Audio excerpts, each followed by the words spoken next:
मैं सुखी दुखी मैं रंक राव, मेरे धन ग्रह गोधन प्रभाव। मेरे सुत तिये मैं सबल दीन, बेरूप सुभग मूरख प्रवीण। पंडित दौलत राम जी कहते हैं कि जीव तत्व की भूल बता रहे हैं। जीव तो त्रिकाल ज्ञान स्वरूप है, उसे अज्ञानी जीव नहीं जानता। और जो शरीर है सो मैं ही हूँ, शरीर के कार्य मैं कर सकता हूँ। शरीर स्वस्थ हो तो मुझे लाभ है, बाह्य अनुकूल संयोगों से मैं सुखी और प्रतिकूल संयोगों से मैं दुखी होता हूँ। मैं निर्धन हूँ, मैं धनवान हूँ, मैं बलवान हूँ, मैं निर्बल हूँ, मैं मनुष्य हूँ, मैं कुरूप हूँ, मैं सुंदर हूँ, ऐसा मानता है। शरीर के आश्रित उपदेश तथा उपवास आदि क्रियाओं में अपनत्व मानता है इत्यादि। जो शरीर आदि पदार्थ दिखाई देते हैं वे आत्मा से भिन्न हैं। उनके ठीक रहने या बिगड़ने से आत्मा का कुछ भी अच्छा बुरा नहीं होने वाला, अर्थात मैं चेतन जीव का कुछ अच्छा बुरा नहीं होने वाला। किंतु मिथ्या दृष्टि जीव इससे विपरीत मानता है और इस मिथ्याभिप्राय के द्वारा जो अपने परिणाम नहीं हैं उन्हें आत्मा का परिणाम मानता है। मैं शरीर ही हूँ, ऐसी जीव तत्व की भूल है। अब थोड़ा सा संक्षिप्त अध्ययन करके 6 डाला की चौथे छंद की 6 डाला के दूसरी डाल की चौथे छंद का अध्ययन करके हम मास्टर की के कुछ शब्दों को लेते हैं। पहला शब्द है सिद्धों के गुण। ये 8 हैं। हम उन्हीं शब्दों का अध्ययन कर रहे हैं जिनके 8 भेद हैं। पहला क्षयिक सम्यत्व, दूसरा अनंत ज्ञान, तीसरा अनंत दर्शन, चौथा अनंत वीर्य, पांचवा सूक्ष्मत्व, छठा अवगाहनत्व, सातवां आगुरु लघुत्व, आठवां अव्याबाधत्व।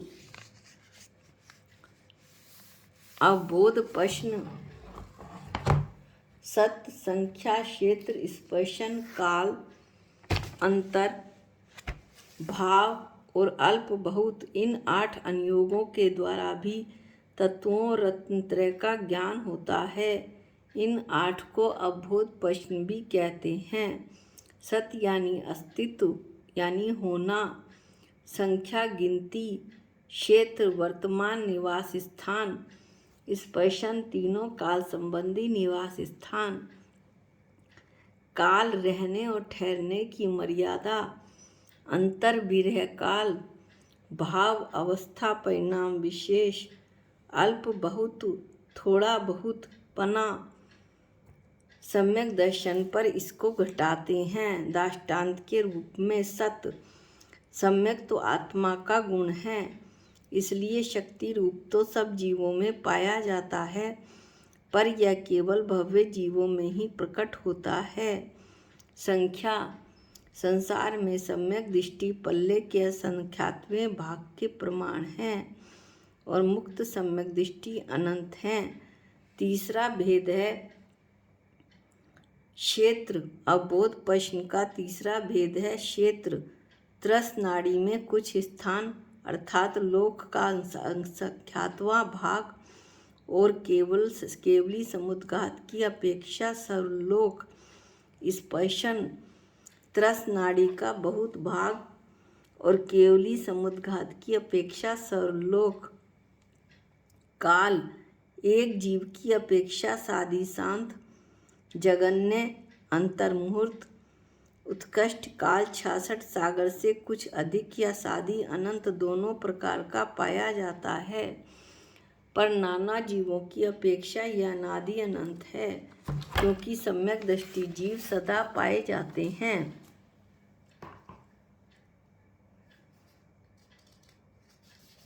अंतर, उपशम सम्यक दर्शन का एक जीव की अपेक्षा जगन्य पल्ले का संख्यातवां भाग या संख्यातवश और उत्कृष्ट अंतर कुछ कम अर्धपुद्गल प्रावर्तन नाना जीवों की अपेक्षा जगन्य एक समय और उत्कृष्ट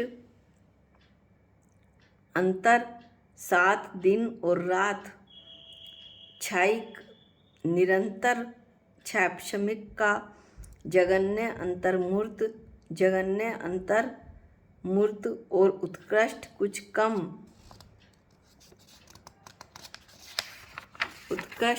कम, अर्धपुद्गल प्रावर्तन भाव, उपशम में उपशमिक भाव, क्षयपशम में मिश्र भाव और क्षयिक में क्षयिक भाव। अल्प बहुत औपशमिक सम्यक दृष्टि सबसे कम है, उनसे संसारी। क्षयिक सम्यक दृष्टि असंख्यात गुणे हैं, उनसे क्षैप्शमिक सम्यक दृष्टि असंख्यात गुणे हैं, उनसे मुक्त क्षयिक सम्यक दृष्टि अनंत गुणे हैं।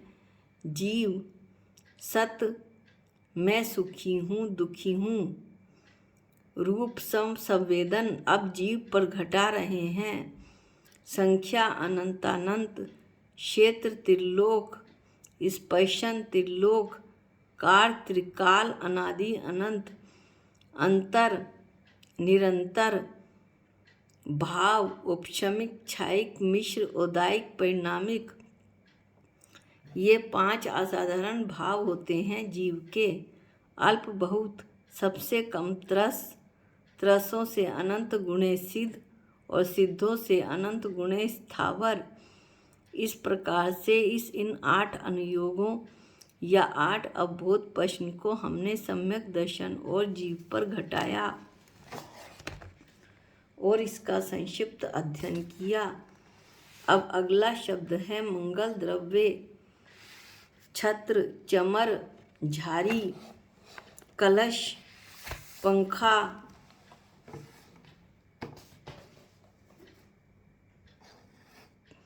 दर्पण, स्वास्तिक और ध्वजा। सम्यक ज्ञान के अंग। सम्यक ज्ञान के 8 अंग हैं। शब्दाचार, अर्थाचार, उभयाचार, विनयाचार, भौमानाचार, उपध्यानाचार, कालाचार, आनिन्नवाचार। एक एक करके हम इनका अध्ययन करेंगे। जो पदार्थ जैसा है उसे वैसा का वैसा जानना, ना कम जानना, ना अधिक जानना, ना विपरीत जानना। जो ऐसा बोध कराता है वह सम्यक ज्ञान है। सम्यक ज्ञान व सम्यक दर्शन में अर्थ है। ज्ञान का अर्थ जानना है और दर्शन का अर्थ मानना है। बिना सम्यक दर्शन के ज्ञान भी सम्यक नहीं होता है। सम्यक ज्ञान के 8 भेद हैं। जैसे अभी बताया कि हम उन शब्दों का अध्ययन कर रहे हैं जिसके 8 भेद हैं। शब्दाचार, ग्रंथों के शब्द, मात्रा आदि का शुद्ध उच्चारण। अर्थाचार, दूसरा भेद है समझ कर पढ़ना, शुद्ध अर्थ करना। तीसरा उभयाचार, अर्थ समझते हुए तथा शुद्ध उच्चारण करना। विनयाचार, विनय के साथ शास्त्रों को पढ़ना। बहुमानाचार, गुरु और शास्त्रों का आदर करना। उपध्यानाचार,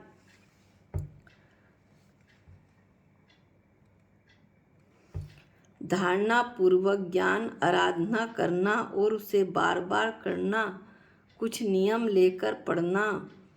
कालाचार, आगम परिणीत समय में ही स्वाध्याय करना। सूर्य ग्रहण, चंद्र ग्रहण, दाह क्रिया आदि अयोग्य कालों में शास्त्र नहीं पढ़ना। आनिन्नवाचार, जिस गुरु शास्त्र से ज्ञान प्राप्त किया है उसका नाम नहीं छिपाना। इस तरह से ये सम्यक ज्ञान के 8 अंग हुए। अब हम सम्यक दर्शन के 8 दोष देखेंगे। सम्यक दर्शन के जो 8 अंग हमने पढ़े थे उससे ठीक उल्टे उसके दोष हैं। सम्यक दर्शन के 8 गुणों से विपरीत उसके दोष हैं। पहला था तत्व यही है, ऐसा ही है। तो शंका, जो पहला इसमें दोष है वो है शंका दोष कि तत्व ऐसा नहीं है। यथार्थ तत्व की श्रद्धा नहीं करना। मैं आत्मा नहीं, मैं तो शरीर ही हूँ ऐसी, या शरीर हूँ या आत्मा ऐसी शंका करना। दूसरा इसका दोष है कांक्षा। धर्म सेवन करने के बदले में सांसारिक सुखों की इच्छा करना कांक्षा दोष है। ग्लानि तीसरा है मुनिराज अथवा अन्य किसी धर्मात्मा के शरीर को मैला देखकर घृणा करना, वह ग्लानि दोष है। इसके बाद है मूढ़ दृष्टि दोष। सच्चे और झूठे तत्वों की परीक्षा न कर पाना, यह मूढ़ दृष्टि दोष है। पांचवा, अपनी प्रशंसा कराने वाले गुणों को बढ़ावा देना, सबको बताना, और दूसरों की निंदा कराने वाले दोषों को सबको बताना। ये जो है अनुपगूहन अंग है, अनुपगूहन दोष है। इसके बाद है छठा, काम क्रोध लाभ आदि किसी भी कारण से सम्यक्त और चारित्र से भ्रष्ट होते हुए ना तो अपने को स्थिर करना और ना अपने स्वाध्यायी भाई बहन को स्थिर करना, ये अस्थितीकरण दोष है। अपने साधर्मी जन से कोई प्रेम ना रखना, ये आवात्सल्य अंग है, आवात्सल्य दोष है। अज्ञान अंधकार को दूर कर विद्या बुल आदि के द्वारा शास्त्र में कही हुई योग्य रीति से अपने सामर्थ्य अनुसार जैन धर्म के प्रभाव को प्रकट ना करना, ना तो अपना ज्ञान अंधकार दूर करना और ना किसी दूसरे का ज्ञान अंधकार दूर करना, यह अप्रभावना नाम का 8वां दोष है। इस तरह ये सम्यक्त्व के 8 दोष हुए।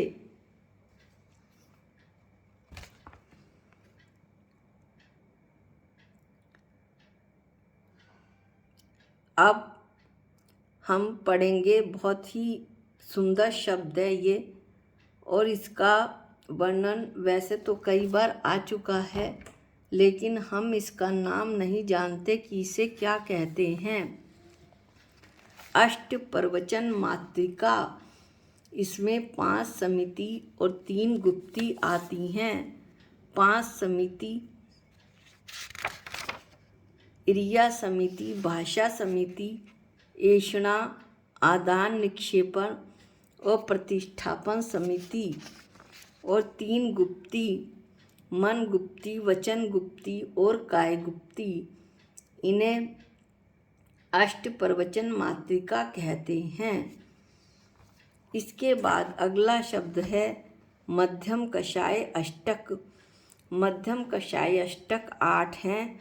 4 अप्रत्याखाना वरण कषाय, क्रोध मान माया लोभ, और 4 प्रत्याखाना वरण कषाय, क्रोध मान माया लोभ। इस तरह से ये 8 हुई। निगोद जीवों के अभाव स्थान हैं। 5 स्थावर में निगोद जीव नहीं होते हैं। वैकरिक शरीर प्लस आहारक शरीर और केवली भगवान का शरीर, यानी 5 तो स्थावर, 6वां वैकरिक शरीर, 7वां आहारक शरीर और 8वां केवली का शरीर। हम उन्हीं शब्दों का अध्ययन कर रहे हैं जिनके 8 भेद हैं। अष्टभूमि, 7 नरक भूमि और 1 सिद्धशिला, इस तरह कुल मिलाकर 8।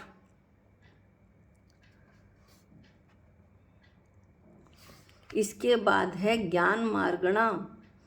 ज्ञान मार्गणा के 8 भेद हुए। 5 ज्ञान प्लस 3 मिथ्या ज्ञान, ये कई बार हम पढ़ चुके हैं, नाम देख लेते हैं। 5 ज्ञान मति, शुद्ध, अवधि, मन, प्रय, केवल ज्ञान, और कुमति, कुशुद्ध, और कुअवधि, ये 3 मिथ्या ज्ञान। इस प्रकार कुल मिलाकर 8 ज्ञान। मोक्ष जाने वाले चक्रवर्ती कौन कौन से हैं? 8 हैं। भरत, सगर, शांतिनाथ, कुंथुनाथ, अरहनाथ, पद्म, हरिसेन और जयसेन। इस तरह 8 ये मोक्ष जाने वाले चक्रवर्ती हैं। इसके अलावा इसमें कुछ और शब्द आएंगे 8, तो उसे हम अगले वीडियो में अध्ययन करेंगे। आज के लिए इतना ही। निज निधि निज में बताई, ये अनंत उपकार है। इसके लिए जिन वाणी माँ को वंदनानंत बार है, वंदनानंत बार है। सबको जय जिनेंद्र।